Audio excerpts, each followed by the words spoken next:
Hey friends, this is week 15 of art class and we are going to be working on something called a silhouette. Does anyone know what a silhouette is? In order to learn what a silhouette is, I want you guys to do something with me, alright? So I want you to really quick, you're going to squint your eyes so that you can barely see, and then you're going to hold your hand out in front of something bright. It could be the computer screen. I think for me it'll work better with my window because it's super bright. So I'm going to go over here and look out the brightest light that I have. And now just looking at my hand normally, you can see all the normal details, right? Now, going in front of my window, it's hard to see those details, isn't it? Mostly what we're seeing now is the dark shape of my hand, that dark outline in my arm. That's because there's so much light coming in that the light is what our eyes are absorbing, and we can't really see the other details because my hand is covered in shadow. That is a silhouette, and it works with other shapes too, like my cup or these glasses. You can see the clear part, there's light, but in the colored part, it's just black. Let's look at a few examples of art that have silhouettes.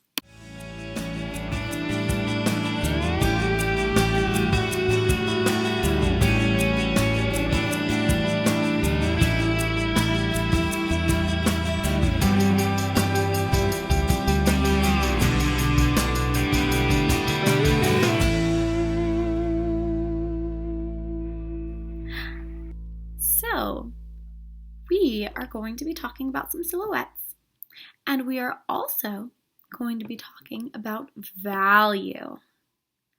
Now, I know many of us have already been practicing value, but just a reminder, value is anytime something goes from light to dark or from dark to light. And our big kids talked about how we are practicing doing a gradual change from light to dark. Gradual means it's a slow change instead of just having chunky segments. The first thing we are going to do is we are going to sketch with a pencil the shape of our silhouette. But remember, when we're sketching it, are there details on the inside of the shape? No, it's just the outside edges, right? So don't worry about putting lots of details inside because we're just going to color it all in black, all right? If you don't want to draw your own silhouette and you'd like to draw one with me, we'll do that right now. If you are drawing your own silhouette, I want you to do that and then skip to the part of the video when I start coloring the sky and adding value because that part is important. It's one of your objectives also. I know I usually tell you guys that I don't care which way you turn your paper, but today we want our paper to be vertical, so it's long, up and down. And then when we're sketching our silhouette, we're going to do it at the bottom of our paper. So let's do this together. If you're drawing it with me, go ahead and get started. Remember, you can always pause if you need to. I'm going to start with a little line for my ground, and I think I'm going to draw a tree. So with a tree, I'm going to do a little slope that curves up and then out.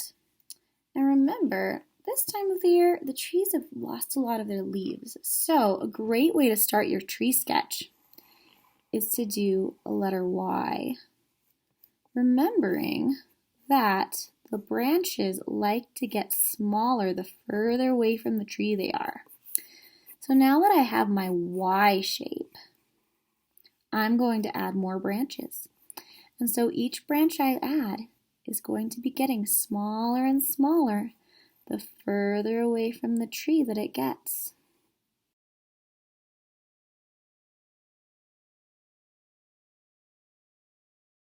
You can make a bunch more twigs. It's up to you how complicated you make your tree.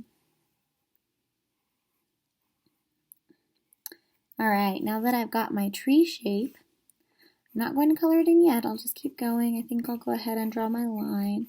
And I should probably add something else. I think maybe I will draw a house.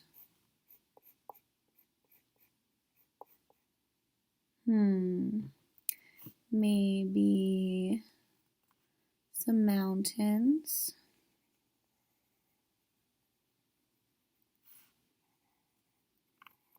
And I can always add other things to it next. But remember, the details on the inside don't matter. So I'm just going to erase these little details because I'm going to be coloring all of this black anyway. Now I'm ready for my next step. Now that we've sketched our silhouette, we are going to be adding our value. And the way we're going to do it is we are going to make the top of our page the darkest dark, pressing very hard. And then we're gradually going to press lighter and lighter and lighter all the way to the bottom. And I'll show you how we do that in a minute. But the reason we're doing the darkest on the top and the lightest on the bottom is, number one, to create contrast. So our silhouette is emphasized, right? So it stands out. That's number one.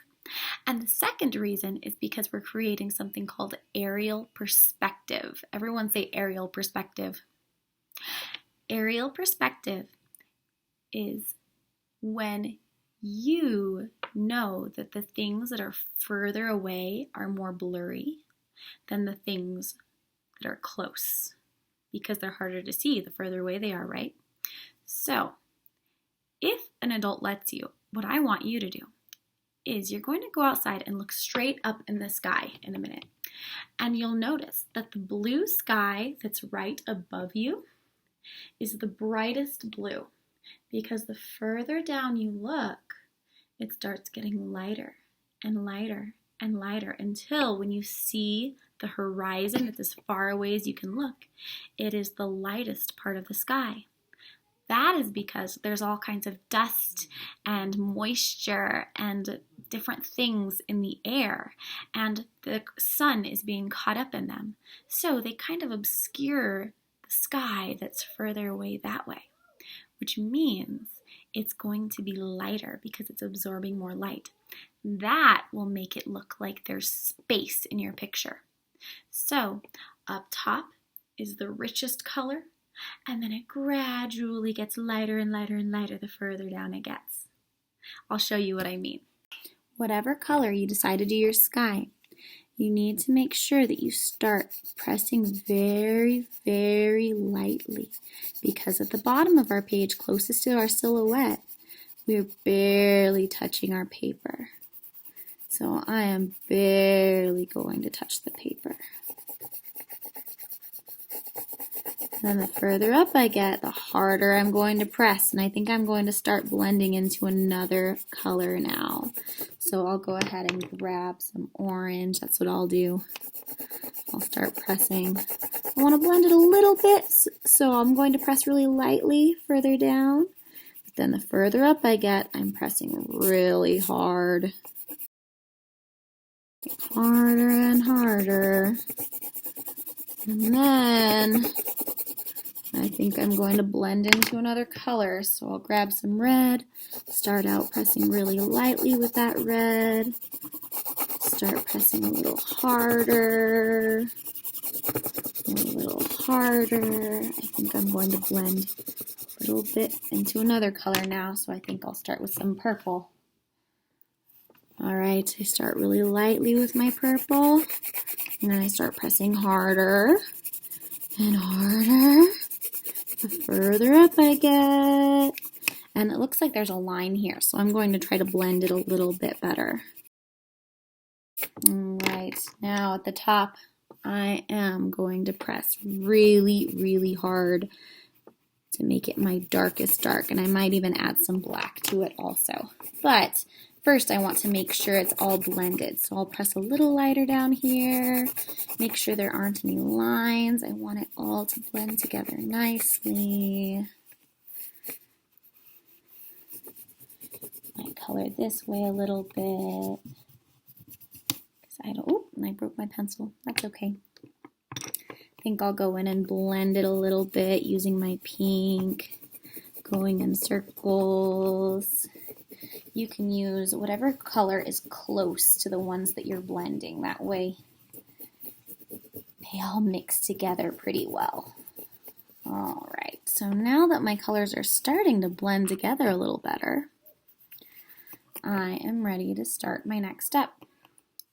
So I'm going to take my darkest writing tool that I have. It could be a marker, could be a pen, and I'm now going to trace the outline of my silhouette.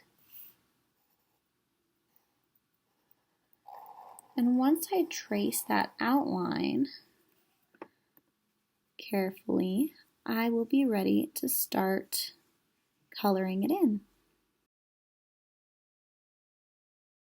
If you want to paint this part, you can paint it, but we want to make sure that the silhouette is the darkest dark part of our picture. Even if you're running out of ink, do your best to color the whole thing as dark as you can. Try to blend in the areas that are lighter. All right, so once you've done that, if you want, you can add extra parts to your silhouette. You can add some birds. You can add an airplane.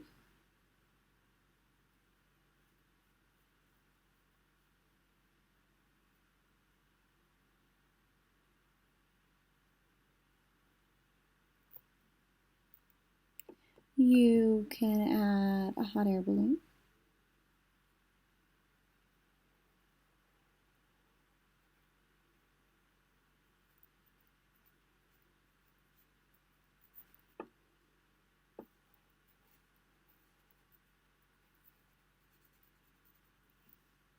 It's up to you.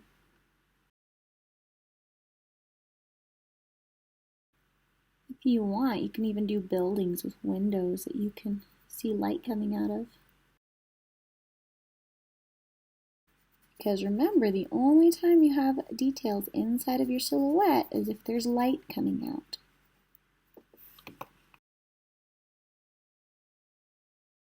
Now, as you're working on your artwork, this is how I want you to check if you're doing what you are supposed to. What's the difference between these two pictures? Now, do you think that the color in this one is blended together? Does it kind of go from dark to light? A little bit, but is it pretty scribbled? And can you see lines in between the colors that you used? And I think that I pressed just as hard for all of these crayons all the way through the entire page. Now on this one, did I blend them and then press really hard at the top and really softly at the bottom? Yeah. So you're going to be practicing making that gradual change instead of just chunks of color. And what about my silhouette? Now, that silhouette didn't really get colored in, did it? So if my marker's running out, like in this picture, what's something I could do to make my silhouette darker? Yeah, I can go in with a different color. I could use a pencil or a pen, or I could just press really hard with a black crayon. I could even go in with some black paint. So there's lots of ways, if your artwork is looking a little bit like this, that you can go in and start making your work something that you can be proud of. We're going to start working on making sure our artwork is refined, which means we want it to look finished. All right? So we're starting to work towards something kind of like this. And remember, it doesn't have to look perfect. We're just practicing, right? So if you have lines in yours, it's not the end of the world. But what I want you to do is to go in with your colors and start gently blending them together.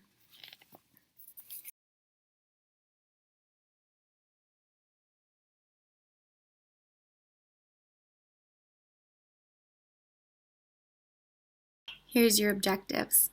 Number 1, I can create value going from dark to light, starting at the top of my paper, pressing very hard, and then gradually getting lighter and lighter as I go to the bottom. Remember, it doesn't matter what color.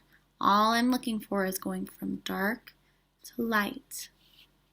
Number 2, I can create a silhouette by first drawing the outline and then completely coloring it in. Objetivos en español. Número 1.